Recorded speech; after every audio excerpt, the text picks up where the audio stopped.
The CCU chairman and managers of the Guam Waterworks Authority gathered for a hearing before Administrative Law Judge David Mayer this morning to discuss three scenarios that would allow GWA to come up with the $18 million ordered by the Public Utilities Commission in compliance with an amendment to a law introduced last year by Senator Ben Pangilinan.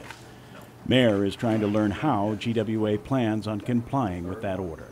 I believe, obviously, he recognizes he has a duty to take the PUC's order and work with implementing it.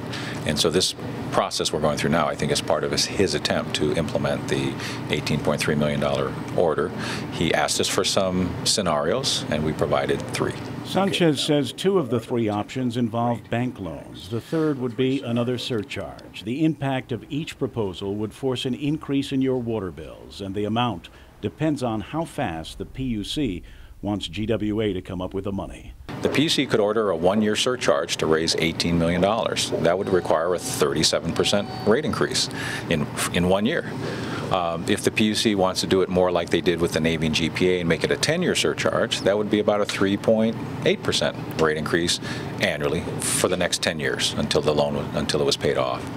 Or we could wait to get a bank loan, if we get a bank loan, because there's no guarantee a bank will loan us the money, but if we could get a bank loan, then the terms in the bank loan would be the basis for a rate increase. And Sanchez says the rate increase forced by the $18 million payment would be just the beginning. There is also an order pending in district court that would soon set timelines for completion of the remaining projects in the stipulated order requiring GWA to come into compliance with the Clean Water Act.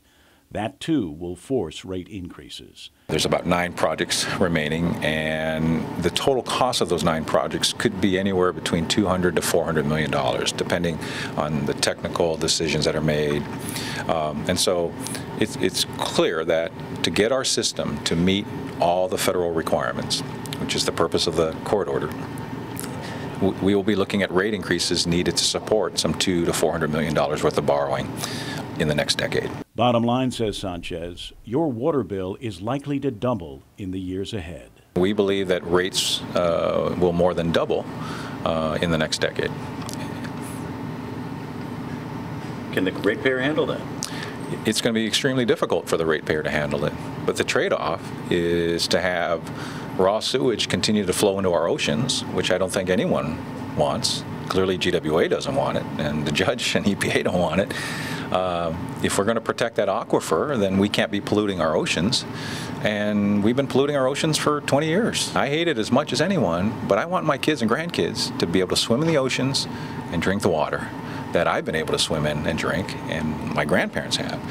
And if that means my $50 water bill might approach $100, or my $75 water bill might approach $150, that may be the price we pay to protect our paradise for our kids. Kevin Kerrigan, PNC News.